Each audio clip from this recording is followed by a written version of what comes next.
예외 처리에 대해 설명드리겠습니다. 객체지향으로 우리가 넘어왔는데 예외 처리는 꼭 객체지향하고 연결되어 있는 건 아니에요. 객체지향을 우리가 프로그램하지 않더라도 항상 프로그래밍 할 때에는 예외 처리를 해줘야 돼요. 근데 이 예외 처리에서도 객체와 관련된 기능이 추가되어 있기 때문에 이제 지금 시점에서 객체지향에 대해서 좀 더 자세한 내용을 들어가기 전에 예외 처리를 설명드리려고 합니다. 예외 처리와 관련해서는 이제 뒤에 자세히 설명드리겠지만 두 가지 측면을 여러분들이 늘 기억해 줘야 돼요. 우리가 예외 처리하는 목적이 뭐냐? 두 가지 목적이 있는데 하나는 프로그램의 오류를 발견하기 위한 목적이에요. 프로그램의 오류를 발견하기 위해서 우리는 예외 처리를 합니다. 내가 디버깅, 프로그램을 고치기 위해서 프로그램에 있는 오류를 발견하기 위해서 예외 처리를 하게 됩니다.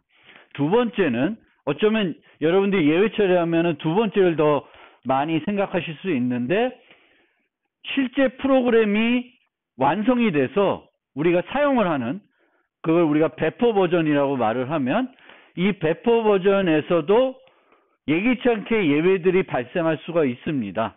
그래도 그런 배포 버전에서는 예외가 발생한다고 프로그램이 죽거나 시스템에 나쁜 영향을 주면 안 되겠죠. 그래서 배포 버전에 있는 예외 처리는 프로그램의 오류를 발견하기 위한 것이 아니라 그 프로그램에 예외가 발생하더라도 프로그램이 죽지 않고 계속 수행될 수 있게끔 하는 것이 목적이 됩니다.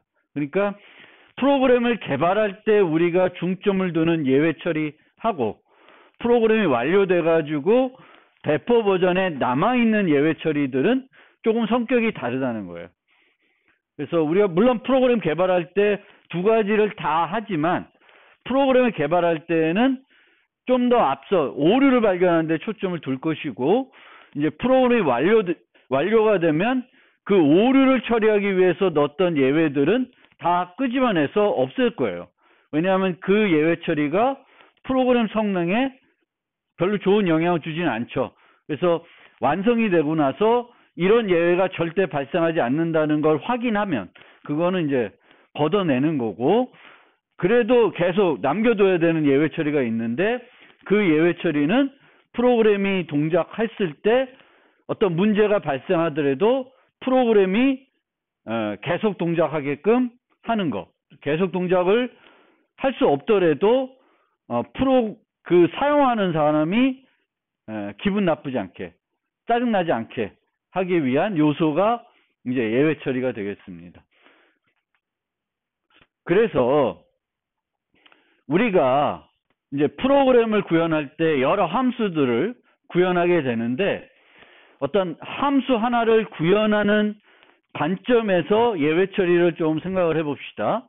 그래서 우리가 함수를 구현할 때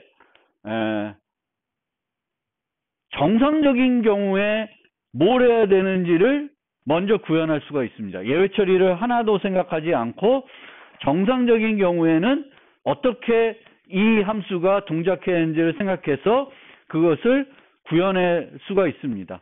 근데 그것만 구현해서는 이 함수가 완성된 함수라고 보기는 힘들어요. 그래서 정상적인 경우만 생각해서 구현한 다음에 그 다음에는 이 함수에 어떤 예외적인 상황이 발생하는지를 고려하고 이를 처리하도록 예외를 이제 추가를 해줘야 됩니다. 그래서 아무리 단순한 함수라 하더라도 예외 처리까지 들어가게 되면은 약간은 복잡해질 수가 있습니다. 어떤 인자들을 이 함수에 처리하냐에 따라서 정상적인 경우에는 할 일이 거의 없는데 아주 단순한데 예외 처리해야 될 게 많아서 함수가 복잡해질 수가 있습니다.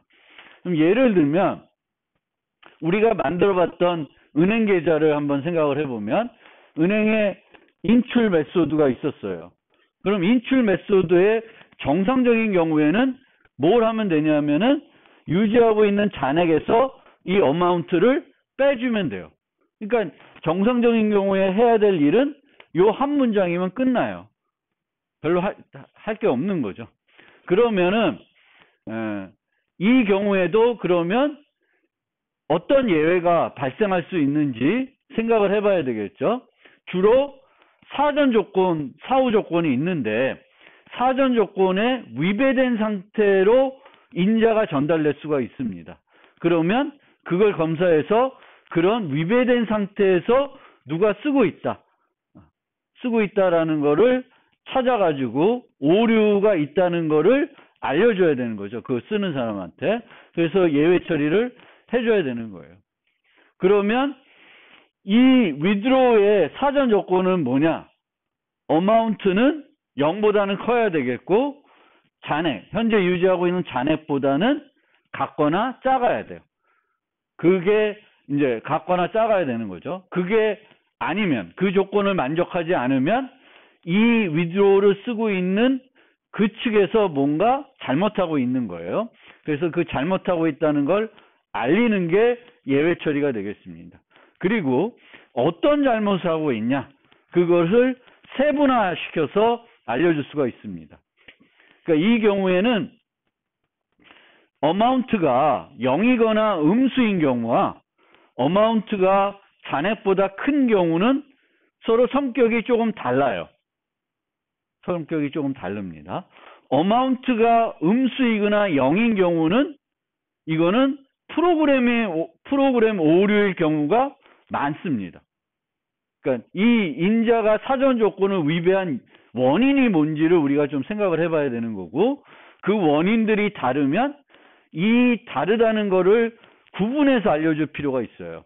그래서 amount가 0이거나 음수인 거는 프로그래밍 오류일 경우가 많은데, 그 amount가 잔액보다 큰 경우는 사용자가 그렇게 요청을 할 수가 있습니다. 사용자가 잘 몰라서 자기 잔액을 착각해가지고 자기 잔액보다 더 큰 금액을 인출을 요청할 수가 있습니다.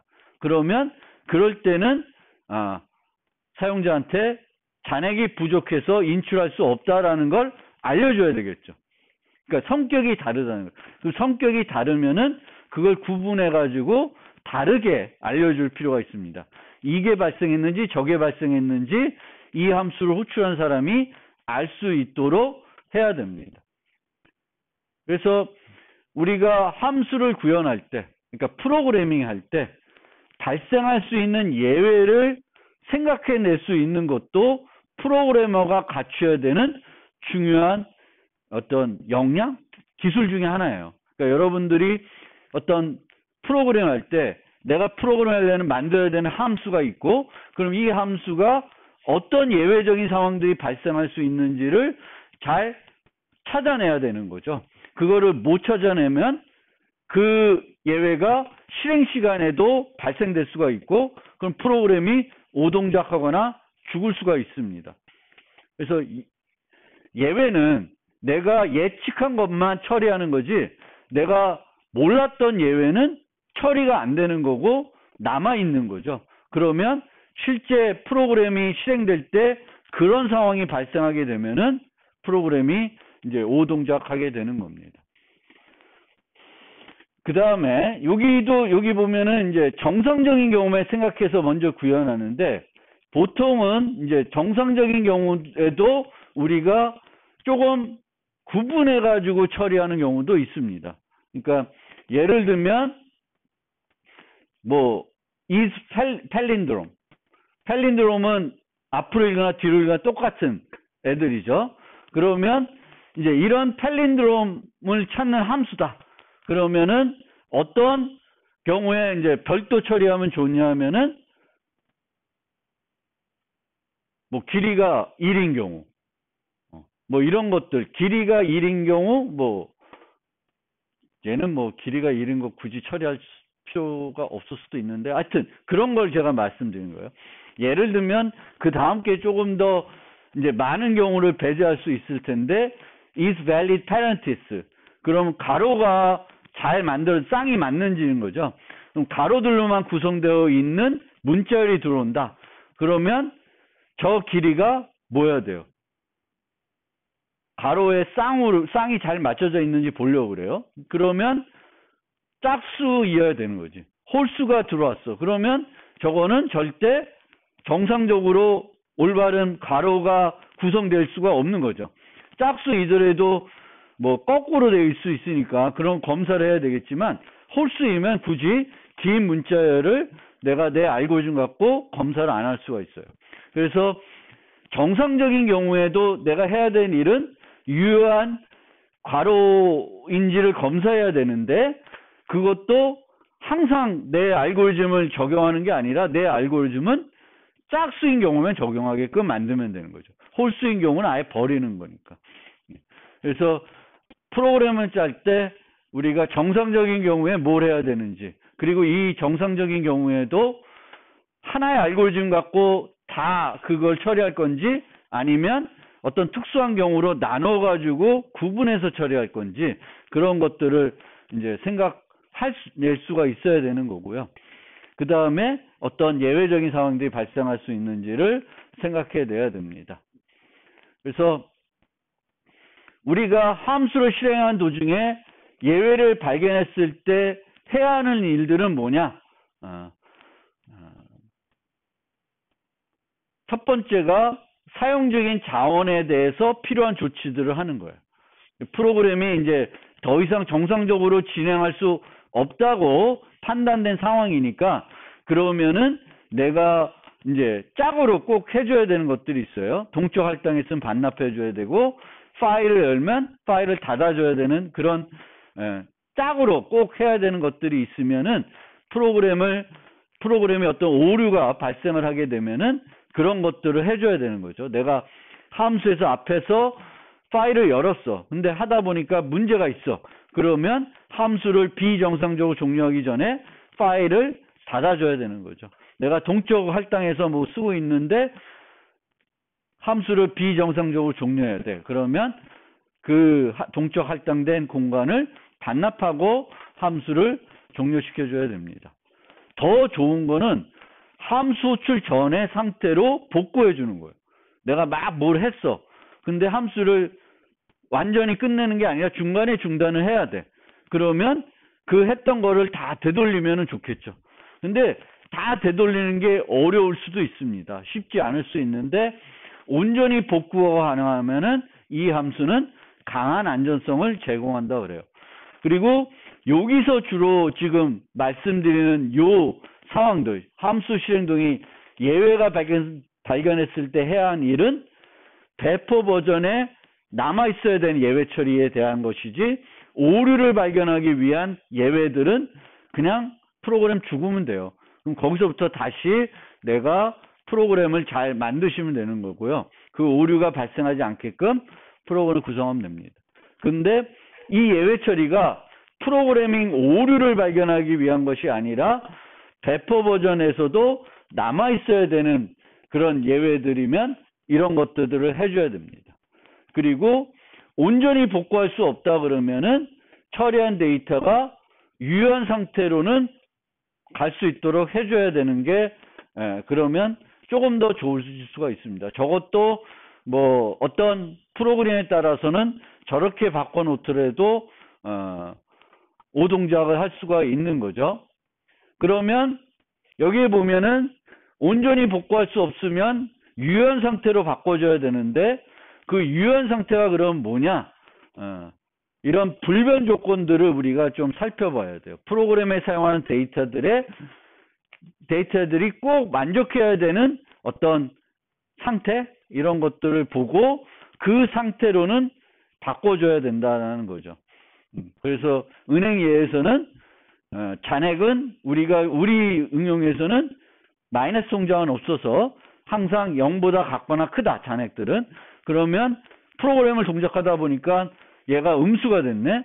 그러면 원래 걸로 복구를 해야 되는데, 원래 걸로 복구 못 하더라도 복구해 줘야 되겠죠. 근데 그게 안 되면은 하여튼 양수로 바꿔줘야 되는 거고, 우리가 이제 신경 써야 되는 부분들이, 모든 데이터들을 온전히 복구하면 좋겠지만, 그게 이제 안 될 때에는 최소한 유효한 상태로는 되돌려 줄 필요는 있습니다. 그래서 불변 조건들이 뭐가 있는지, 함수 불변 조건, 클래스 불변 조건, 루프 불변 조건, 이런 것들이 이제 우리가 검사할 수 있는 어떤 조건들이 되겠죠. 이 함수에서는 절대 이 데이터는 이 조건을 만족해야 돼. 그리고 클래스 불변 조건은 객체가 항상 만족해야 되는 조건이 되겠죠. 이게 바로 그 클래스 불변 조건이 되는 거죠. 클래스에 있는 모든 메소드가 만족해야 되는 불변 조건이면 클래스 불변 조건이 되는 거고요. 특정한 메소드만 만족해야 되는 조건이면은 그 함수의, 그 메소드의 불변 조건이 되겠습니다. 그래서 계속 말씀드리고 있는 거지만, 예외라는 것은 정상적인 경우에 일어나지 않지만 발생할 수 있는 문제들을 말하는 거고, 뭐 예를 들면 0 나누기, 열고자 하는 파일이 없는 경우, 자원이 부족한 경우, 파일에 데이터를 저장하려는데 파일 시스템이 꽉 찼어. 그럼 데이터 저장이 안 되겠죠. 그런 것들이 예외라고 합니다. 그래서 아까도 강조한 거지만 우리는 예외 처리를 두 가지로 나눠서 생각해야 된다. 개발 과정에서는 오류를 발견하고 발견된 오류가 다시는 일어나지 않도록 프로그램 코드를 수정하는, 그게 초점이 더 높여서 줘야 되는 거고, 개발 이후에는 개발 과정에 오류를 발견하기 위해 했던 예외들은 제거를 할 수가 있는데, 모든 만들었던 예외들을 다 제거하는 건 아니고, 개발이 완료된 후에도 계속 프로그램에 남아 있어야 되는 예외들이 있습니다. 이 예외들은 예외가 발생하여도 프로그램이 계속 수행될 수 있도록 하는 것을 목적으로 남겨두고 있는 거예요. 그래서 개발이 완료된 후 배포된 소프트웨어에서도 예외가 발생할 수가 있죠. 특히 아까도 말씀드렸듯이 내가 예측하지 못한, 개발자가 예측하지 못한 예외는 처리할 수가 없습니다. 그런 측면에서는 프로그램을 아주 테스트를 많이 해야 되는 거예요. 그러니까 실제 배포하기 전에 테스트를 많이 해가지고 이 프로그램에 오류가 없다는 걸 확신이 들어야 사용자한테 배포하는 거죠. 테스트를 많이 못한 상태에서 이제 배포하게 되면 사용자가 사용하다가 보니까 자꾸 죽거나 제대로 동작 안 하는 거죠. 그러면 신뢰가 떨어지는 거고, 그러면 그 회사한테 어떤 개발을 그 다음에는 의뢰를 안 하겠죠. 잘 개발 못하네, 이렇게 되는 거예요. 그래서 예측 못한 예외는 처리할 수 없기 때문에 저런 문제들 때문에 이제 테스트를 많이 해야 되는 거고요. 예측할 처리한 예외에 대해서는 최소한 개발 이후에 남아있는 것들은 뭘 해줘야 되냐면 사용자한테 어떤 문제가 발생됐다는 걸 알려줘야 돼요. 그것을 통해서 사용자가 그 문제를 해결할 수 있도록 해줘야 돼요. 용지가 부족하다. 프린트를 날렸는데 용지가 부족해요. 그럼 알려주면 되는 거죠. 그럼 사용자가 용지만 넣고 다시 누르면 프린트 되는 거고, 파일을 게임하다가 이제 내가 이제 게임에 이제 중간에 이제 좀 나중에 하려고 게임 데이터를 저장하려고 그래요. 근데 파일에 공간이 없어. 그럼 거기서 프로그램 죽으면 짜증나죠? 그럼 알려줘야지. 데이터를 저장하려는데 공간이 부족하다. 그러면 사용자가 자기 데이터들, 불필요한 데이터들 삭제한 다음에 다시 시도해가지고 게임을 저장한 다음에 빠져나갈 수 있도록 해줘야 되는 거죠.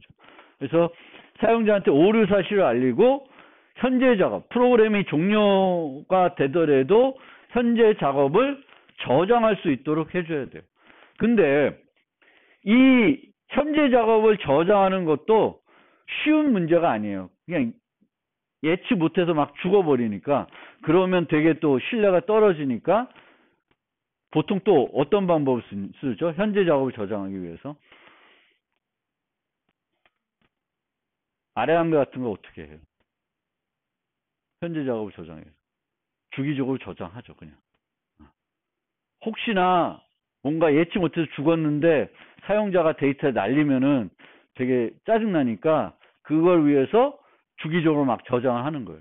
그러니까 프로그램이 그 만약에 대비해서 물론 정정 같은 진짜 불가피한 거는 프로그램이 해결할 수 있는 문제는 아니지만 그래도 프로그램에서 예측 못한 예외들은 발생할 수가 있고 그랬을 경우에도 사용자가 덜 짜증나게 하기 위해서는 이제 데이터를 저장해 줘야 되는 거죠. 그러기 위해서 이제 많이 쓰는 게 주기적으로 저장하는데 요즘은 모르겠는데 옛날에는 그 주기적인 저장을 막 끄죠. 왜냐하면 컴퓨터가 느려지고 막 중간에 내가 막 작업하고 있을 때 저장하려니까 얘가 득득득 해가지고 그래서 그것도 막 길이를 내가 조절하고 막 이러고 있는데 그게 다 이런 예외 처리 때문에 필요한 겁니다.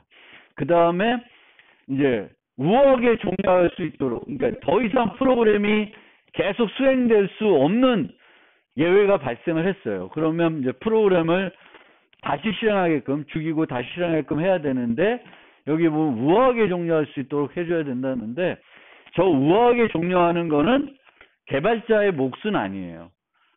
보통은 운영체제가 잘 만들어져 있어야 돼요. 예전에는 운영체제가 잘 만들어지지 않기 때문에 요즘은 이런 거 안 보이죠.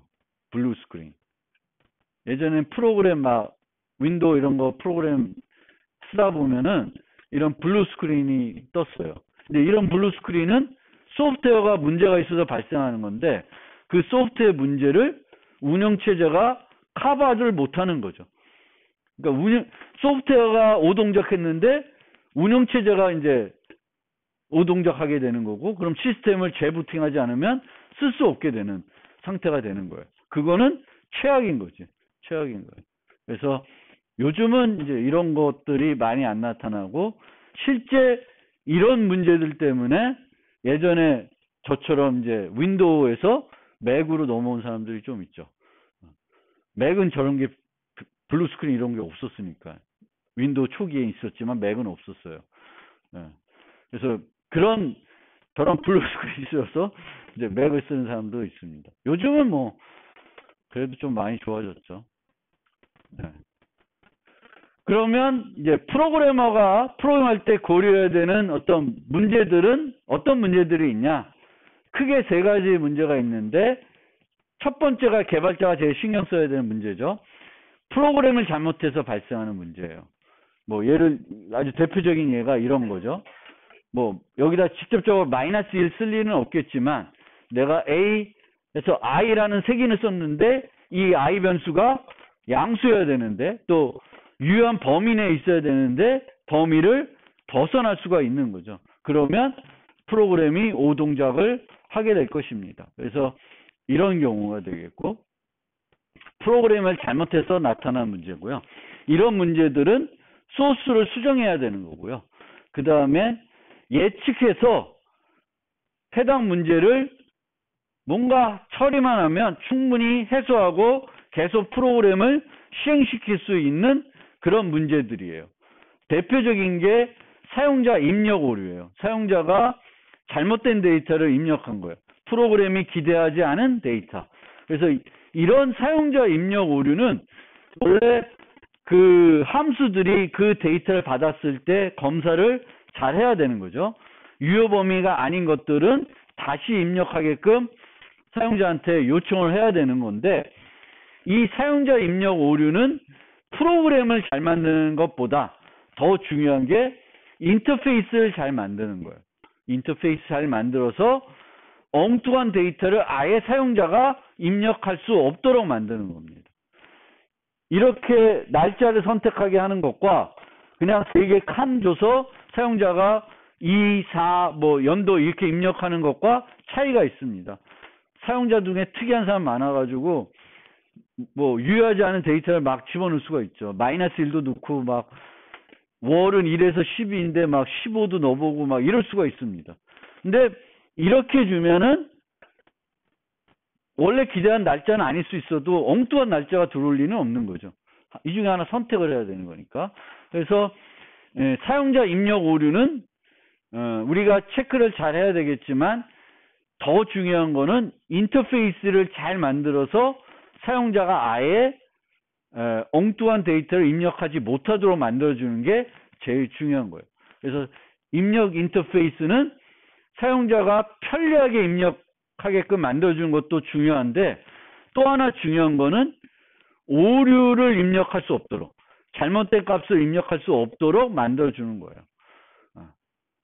편리성과 그게 같이 잘 생각을 해야 됩니다. 그 다음에 물리적 제한, 장치 오류들. 뭐 아까 말했던 디스크 공간 부족, 프린트 용지 부족, 뭐 이런 것들이고요. 그 다음에는 예측을 하더라도 개발자가 해결할 수 있는 문제는 아닌 경우들도 있어요. 뭐 시스템으로 메모리 부족하다든지 뭐 이런 것들은 메모리를 갑자기 늘릴 수는 없잖아요. 그 사용자가 쓰는 메모리를 늘려야지만 해결되는 문제다. 그런 거는 개발자가 해결할 수 있는 문제는 아니고, 뭐 요구사항을 명확하게 해줄 필요는 있는 거죠. 이 프로그램 동작하려면 이 정도의 성능은 돼야 된다. 뭐 그런 거 있죠. 이 게임을 돌리려면은 뭐 이 정도의 그래픽 성능은 돼야 제대로 된다. 뭐 이런 것들을 잘 알려줘야 되는 거죠. 그러면 이제 예외 처리를 보통 우리는 지금까지 어떻게 해왔는지 좀 살펴보면은, 보통 이제 함수의 반환값 갖고 많이 처리를 했습니다. 그래서 함수를 내가 호출해 쓰는데 이 함수가 내가 기대한 대로 동작했는지 안 했는지를 반환값을 통해서 확인하는 거예요. 그래서 이런 식으로 이 함수를 실행하고 결과값을 받아서 이 결과값이 어떤 문제가 있는지, 정상적으로 수행이 됐는지 안 됐는지를 확인하는 거예요. 그런데 모든 함수가 반환값을 통해서 오류를 알릴 수가 없습니다. 어떤 함수들은 반환값을 뭐 int 주는데, int가 반환값인데 전체 범위가 다 유효한 어떤 반환값일 수 있어요. 그러면은 반환값으로는 오류가 발생했다는 걸 알리기가 힘들 수가 있죠. 그러면 이런 경우에는 예전에 어떻게 했을까요? 반환값으로 문제가 발생했다는 걸 알리기 힘들어. 그럼 어떻게 했을까요?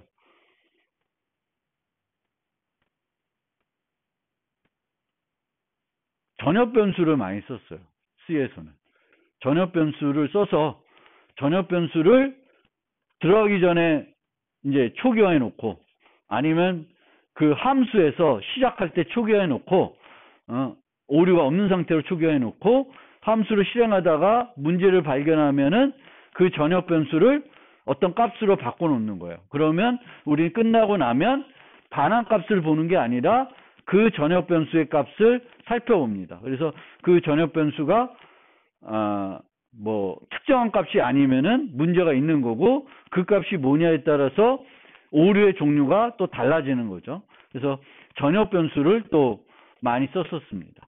그런데 이렇게 함수의 반환값 또는 전역 변수를 이용하는 그런 오류 처리, 예외 처리의 문제점은 뭐냐면은 크게 이런 6가지 문제점이 있습니다. 번거로워요. 번거롭고, 뭐 번거로운 건 어쩔 수 없는 측면인데 번거롭습니다. 그 다음에 적절한 오류 코드를 반환하는 것이 어려울 수 있어요. 물론 이런 적절한 오류 코드를 반환하는 거 어려울 때는 전역 변수를 썼었죠. 그 다음에 오류를 처리한 위치에 대한 유연성이 없어요.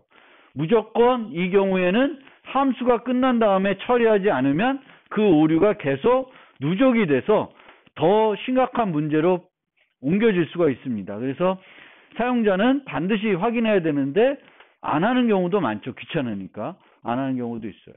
그래서 그 뒤에 나온 것처럼 호출한 측에서 검사하지 않을 수가 있습니다. 그 다음에 프로그램의 가독성이 이 오류 처리 때문에 저하될 수 있습니다.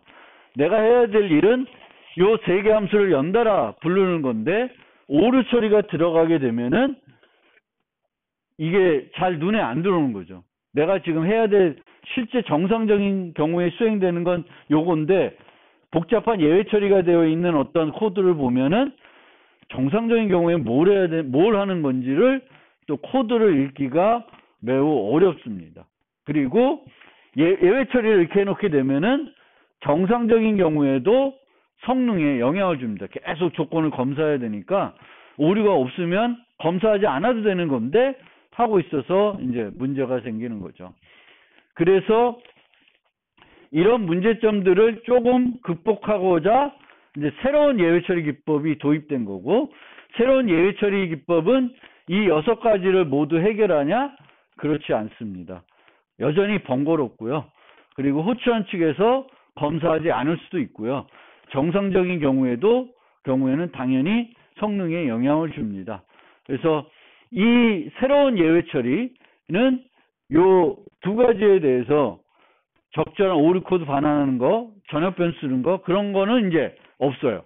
그런 거는 고민하지 않아도 돼요. 새로운 예외 처리 기법을 쓰게 되면은 반환값으로 어떻게 오류를 나타낼까, 이런 걸 고민하지 않아도 됩니다. 그리고 오류 처리하는 위치에 대해서는 조금 더 유연성이 높아졌습니다. 꼭 여기서 안 해도 되는 거죠. 함수 호출가 끝나고 나서 바로 검사를 안 해도 될 수 있습니다. 근데 아주 유연한 건 아니에요. 그 다음에 프로그램의 가독성이 저하될 수 있는데 저 문제도 약간은 개선시킬 수 있는 이점은 있습니다. 그래서 이 새로운 예외 기법은 객체 지향 요소가 좀 들어가 있는데, 기본 생각은 뭐냐 하면은 실패하면, 예외가 발생을 하면, 프로그램을 내가 만들다가 예외가 발생하면은 그것을 처리할 수 있는 곳으로 바로 이동하자는 거예요. 바로. 그래서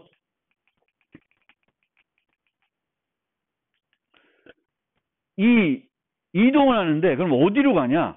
그냥 먼 어디 아무도 관련이 없는 어떤 예외 처리한 함수 하나 만들어 놓고 걸로 고투하는 건 아니에요. 이 새로운 예외 처리 기법에서는 이제 함수가 어떤 하여튼 메인에서부터 시작돼서 어떻게 흐름이 왔겠죠. 그러면 여기서 예외가 발생을 하게 되면은 예를 호출한 G, 또 G를 호출한 F, F를 호출한 메인, 이 3개 중에 한 곳에서 처리할 수가 있습니다. 이전 방식은 여기서 예외가 발생하면은 반드시 G에서 처리를 해줬어야 돼. 근데 이제는 G에서 안 하고 F나 메인에서 또 할 수가 있습니다. 또 G에서 일부 하고 또 F에서 또 일부 할 수가 있습니다. 나눠서 할 수도 있고요. 역할 분담도 할 수 있고 그렇습니다. 그런 측면에서 약간의 그 예외 처리하는 위치에 대해서 유연해졌다. 그렇지만 그냥 임의의 위치로 이동해서 그 예외를 처리하는 건 아니고, 함수 호출하는 그 흐름에서 나를 호출한 그 상위, 또 상위 함수, 그 상위 함수 흐름 안에서는 좀 더 그 위치들을 내가 결정해서 처리할 수가 있게 됩니다.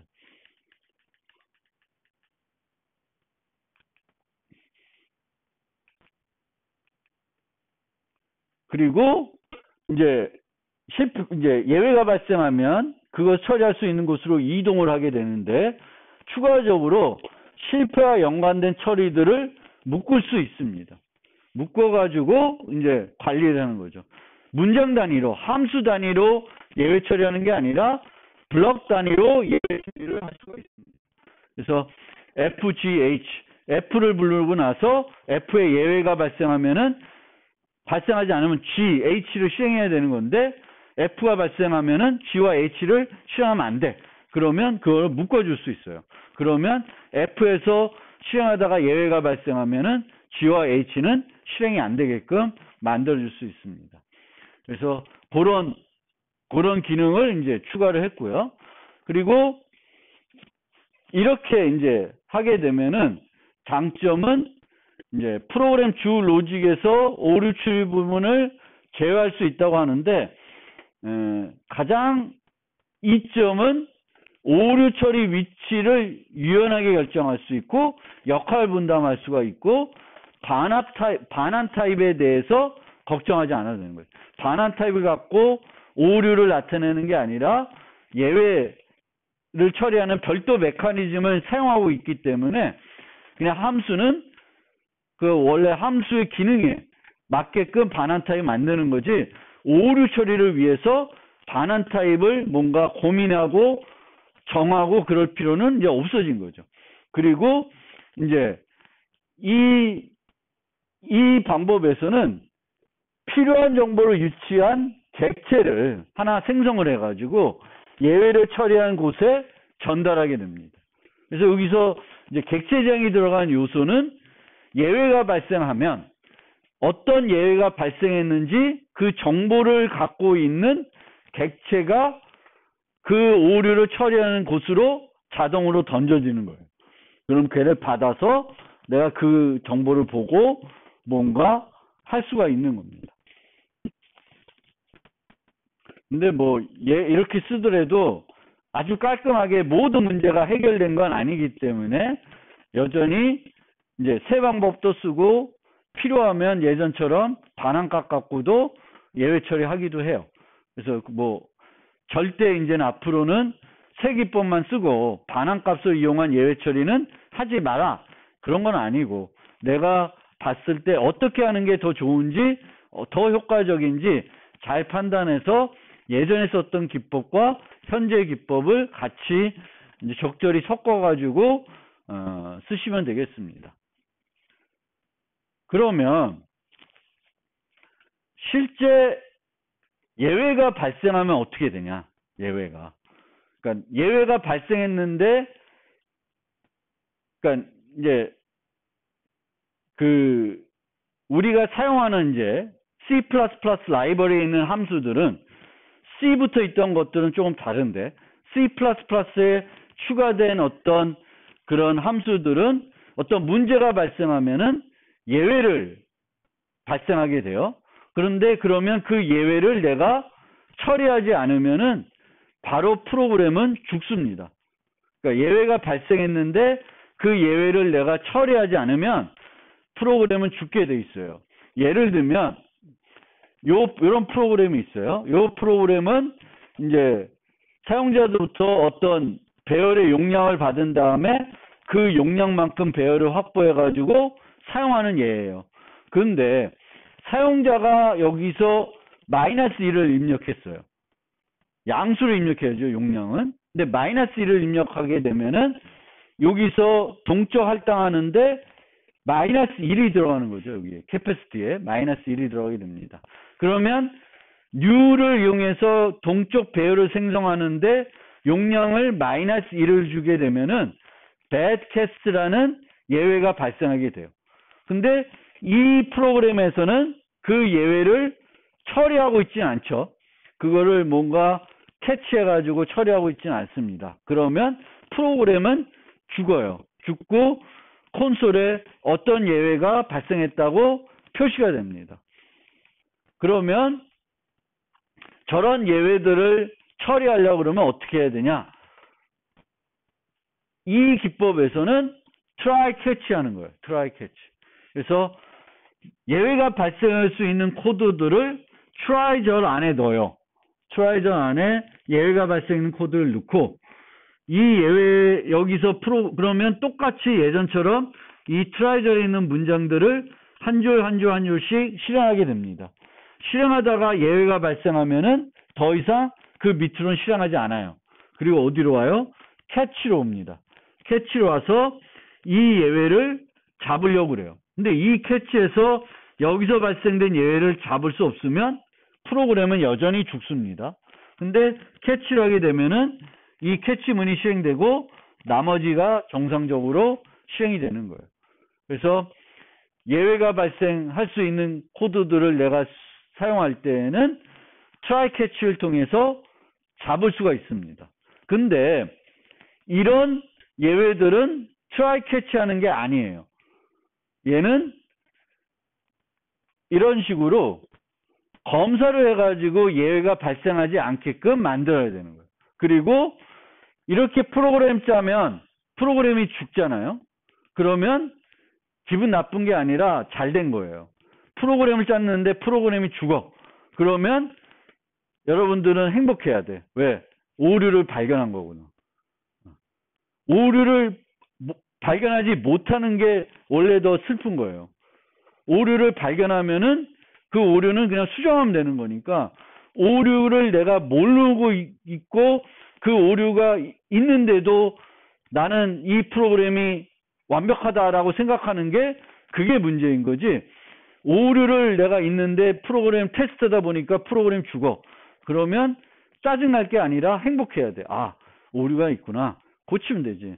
그러면 다음부터는 그런 예외들은, 그런 오류는 절대 안 발생하게끔 수정을 하면 돼요. 그래서 이런 경우에도 bad 알록이 나타났다. 왜 나타났지? 아, 사용자가 -1을 입력할 수 있구나. 그러면 사용자가 -1을 입력하면은 안 해야지. 아니면 사용자가 -1을 입력하면은 다시 입력하게끔 또 요구해서 사용자가 양수를 입력할 때까지 아니면 적절한 범위 내의 데이터를 입력할 때까지 기다렸다가 동적 할당해서 그 다음 실행해야 되겠구나. 그렇게 이제 바꾸면 되는 거예요.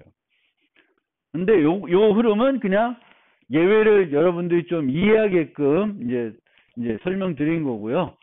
잠깐 쉬었다가 이제 실제 새 예외 기법에서 사용하는 throw, try, catch 그 구문에 대해서 설명해 드리겠습니다.